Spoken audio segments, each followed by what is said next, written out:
Best health packages up to 80% discount. Tirumala Diagnostics.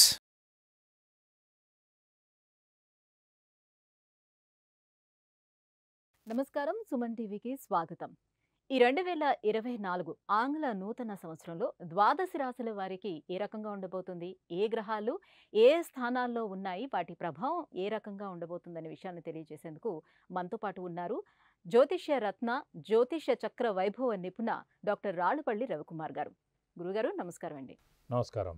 గురుగారు, ద్వాదశ రాశుల వారికి ఏ రకంగా ఉండబోతుందో తెలుసుకునే ముందు ఈ సంవత్సరం అంతా ఏ గ్రహాలు ఏ స్థానాల్లో ఉన్నాయో తెలియజేస్తారా? తప్పకుండా.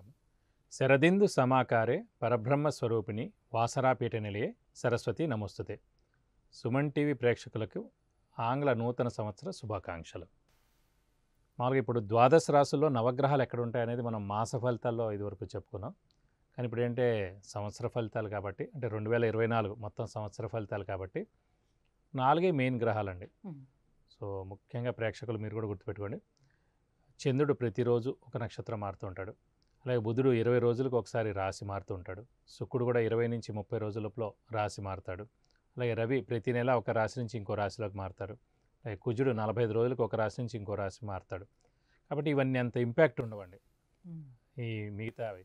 కానీ ముఖ్యంగా మెయిన్ మటుకు గురువు సంవత్సరానికి ఒక రాశి నుంచి ఇంకో రాశికి మారుతారు. అలాగే శని 2.5 సంవత్సరాలకు ఒక రాశి నుంచి ఇంకో రాశిలోకి మారుతారు. అలాగే రాహుకేతు ఇద్దరు కూడా ఏనార్థం ఒక రాశి నుంచి ఇంకో రాశిలోకి మారడానికి సమయం పడుతుంది.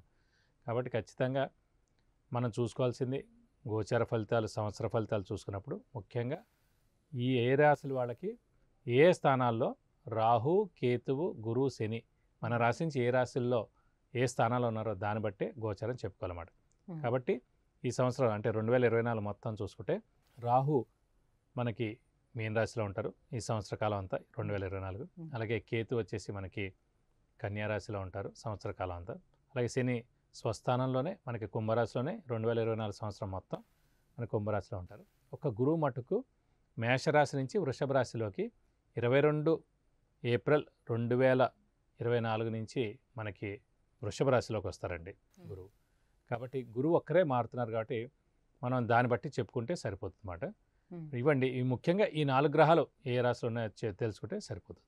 గురుగారు, 2024 సంవత్సరం ధనుసు రాశి వారికి ఎలా ఉండబోతుంది? వాళ్ళ గ్రహ స్థితిగతులు ఎలా ఉన్నాయి? తప్పకుండా. ధనుసు రాశి అనగానే మనకి మూల 1, 2, 3, 4 పాదాలు, పూర్వాషాఢ 1, 2, 3, 4 పాదాలు, ఉత్తరాషాఢ 1 పాదం. ఈ రాశి అధిపతి గురువు అండి. సాధారణంగా 2 రాశులకే గురువు అధిపతి అవుతాడు. ఒకటి ధనుసు రాశి, ఒకటి మీన రాశి.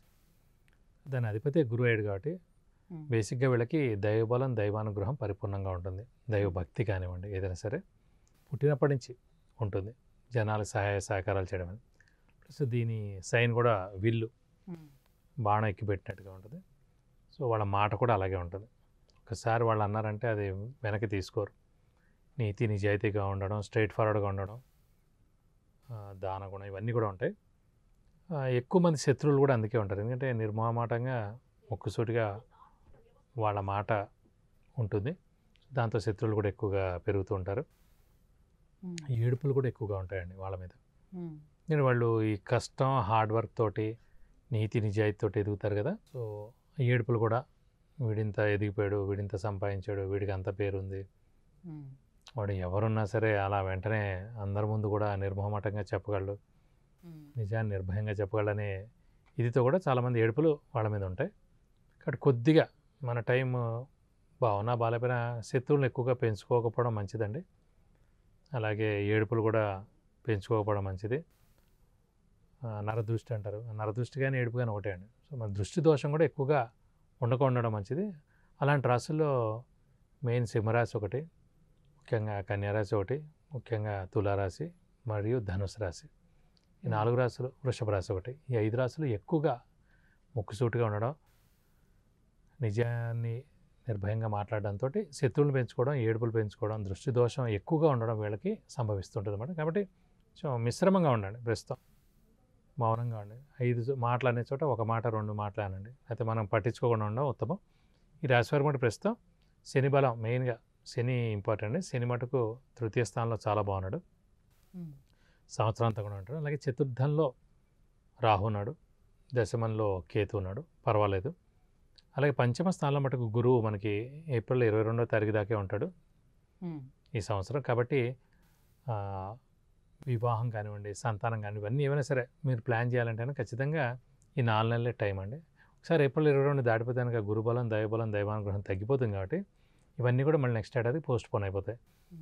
కుదిరి ఉండొచ్చు, ఎంగేజ్మెంట్ చేసుకోవచ్చు ఏప్రిల్ తర్వాత ఏదైనా కుదిరినా కూడా, అవన్నీ కూడా మళ్ళీ నెక్స్ట్ ఏడాది దాకా అవ్వవు. గురుబలం లేకపోతే అవ్వదండి, అంత ఈజీ కాదు.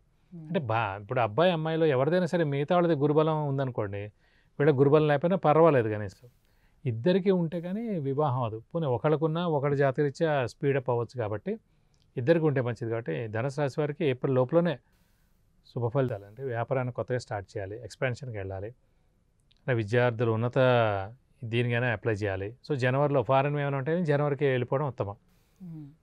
అలాగే బాగా కష్టపడి విద్యార్థులు అయితే రాస్తే మంచిది, ఎందుకంటే మళ్ళీ వాళ్ళకి గురుబలం తక్కువగా ఉంటుంది.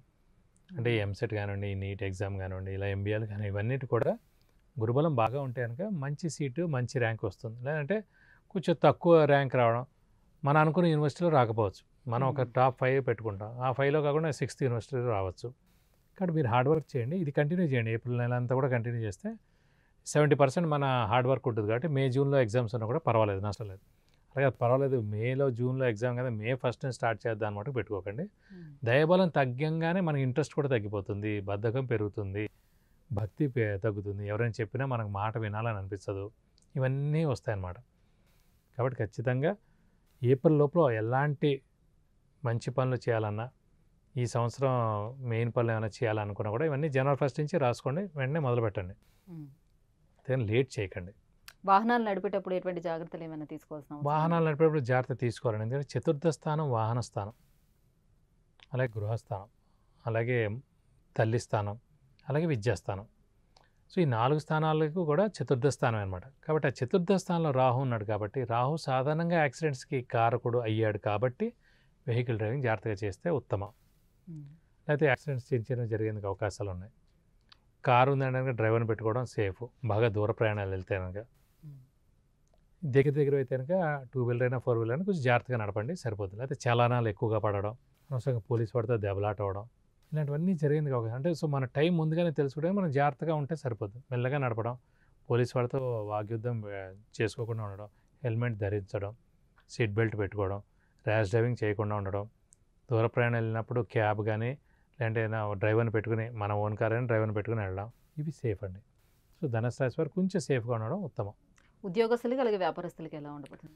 వ్యాపారస్తులకి మిశ్రమంగా ఉందని చెప్పుకోవాలండి. ఎందుకంటే పంచమ స్థానంలో నుంచి గురువు 6వ స్థానంలోకి ఏప్రిల్ నుంచి వెళ్ళిపోతున్నాడు. కాబట్టి దైవబలం, దైవానుగ్రహం ప్లస్ ధనకారకుడు ఎవరికైనా సరే గురువు అయ్యాడు. కాబట్టి ధనకారకుడు 6వ స్థానం. 6వ స్థానం అంటే మళ్ళీ డెట్స్, మిజరీస్, ఎనిమీస్. డెట్స్ అంటే అప్పులు, మిజరీస్ అంటే ఈ ఆలోచనలు, అధైర్యం, ఇవన్నీ. ఎనిమీస్ అంటే శత్రువులు, ప్లస్ ఆరోగ్యం కూడా 6వ స్థానం అయింది. కాబట్టి ఇవన్నీ స్థానంలో గురువు పడేపటికి ఈ గురు బలం అనేది తగ్గిపోద్ది అన్నమాట. ఇందాక కూడా చెప్పుకున్నాం మనం 6, 8, 12 స్థానాలు దుస్థానాలు అంటారు. సో అస్సలు బలం ఉండదు. 100% చేయాల్సిన బలం గురువుది 50% చేస్తాడు. కాబట్టి మనం వ్యాపారస్తుల మటుకు గడ్డు కాలాన్ని చెప్పాలి. కొత్త వ్యాపారానికి వెళ్ళకండి, స్పెక్యులేషన్స్కి వెళ్ళకండి, ఎక్స్పాన్షన్కి వెళ్ళకండి. ముఖ్యంగా కొత్త వ్యాపారం స్టార్ట్ చేయకండి, ఉన్నది ఏదో ఉంచుకోండి, ఎక్కువ క్రెడిట్స్ ఇవ్వకండి, సరిపోతుంది. అలాగే ఉద్యోగస్తుల మటుకు బాగానే ఉంటుంది. ఎందుకంటే గురుబలం తక్కువగా ఉన్న శని బలం బాగుంది. శని మెయిన్ అన్నమాట, ఉద్యోగానికి కారకుడు, ప్రొఫెషన్ కారకుడు శని అయ్యాడు. కాబట్టి వాడు తృతీయ స్థానంలో స్వస్థానంలో ఉన్నాడు. కాబట్టి తృతీయ అల్టిమేట్. కాబట్టి జనాల సహాయ సహకారాలు అవన్నీ కూడా పొందాలంటే ఉద్యోగస్తులు ఉత్తమోత్తమం అని చెప్పాలి, చాలా బాగుంటుంది అని చెప్పుకోవాలి. ఆరోగ్యపరంగా ఎటువంటి జాగ్రత్తలు తీసుకోవాలి? ఆరోగ్యపరంగా పర్వాలేదండి, ఎందుకంటే రాహుకేతులు బాగానే ఉన్నారు, శని బాగానే ఉన్నారు. గురువు 6వ స్థానంలో ఉన్నా కూడా చిన్న చిన్న అనారోగ్యాలు వస్తాయి, అవన్నీ మళ్ళీ తగ్గిపోతాయి, ఏం ప్రాబ్లం లేదు. ఆరోగ్యపరంగా ఏం ప్రికాషన్స్ తీసుకోవాల్సిన అవసరం అయితే ఏమీ లేదు. గురుబలం కోసం మరి ఏం చేయాలి? గురుబలం కోసం అయితే సేమ్ అండి, మనం దత్తాత్రేయ స్వామిని ఎక్కువగా ఆరాధించడం, ప్రతిరోజు దత్తాత్రేయ స్వామి అష్టోత్తరం చదువుకోవడం, అలాగే ప్రతి గురువారం దత్తాత్రేయ స్వామి టెంపుల్కి వెళ్ళి 41 ప్రదక్షిణాలు చేయడం, అలాగే రాఘవేంద్ర స్వామి టెంపుల్స్కి వెళ్ళడం, మంత్రాలయం వెళ్తే చాలా మంచిదండి ధనుసు రాశి వారు. ఎందుకంటే ధనుసు రాశి అధిపతి గురువు అయ్యాడు. కాబట్టి అలాంటి గురువుని మనం కలిసినట్టుగా ఉంటుంది. కాబట్టి ఆయన దర్శించుకున్న, ఆయన బ్లెస్సింగ్స్ పొందితే కనుక చాలా చేంజ్ ఉంటుంది లైఫ్లో. అలాగే ముఖ్యంగా ఇంకా దైవబలం తక్కువగా ఉంది, గురుబలం తక్కువగా ఉంది, ఏ పనులు జరగట్లేదు అనిపిస్తే మటు ఖచ్చితంగా గురువుకి 16,000 సార్లు జపం చేయించి శనగపప్పు కేజీంప, ఒక ఎల్లో లుంగి, ఒక 1000 రూపీస్ వర్త్ గోల్డ్ ఐటమ్ దానం ఇస్తే కనుక దోషం మొత్తం తొలగిపోతుంది. గురుగారు, ధనుసు రాశి వారికి ఈ 2024 సంవత్సరం మొత్తం కూడా ఏ రకంగా ఉండబోతుందో తెలియజేసినందుకు ధన్యవాదాలు. నమస్కారం.